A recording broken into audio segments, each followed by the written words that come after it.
بتاتے ہیں۔ دوستو، اس قبرستان میں ہائی گیٹ ویمپائر کے بارے میں یہ کہا جاتا ہے کہ وہ قارون بستی کا ایک رئیس تھا جو رومانیہ میں کالا جادو کرتا تھا۔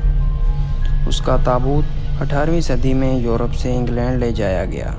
اس کا ماننے والوں نے ویسٹ اینڈ میں اس کے لیے گھر لیا اور وہیں پہ اس کو دفن کر دیا۔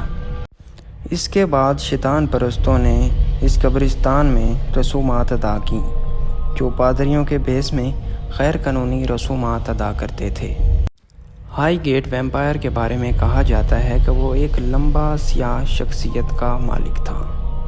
اس کی موجودگی کا ایسے احساس ہوتا تھا جب درجہ حرارت اچانک کم ہو جاتا تھا۔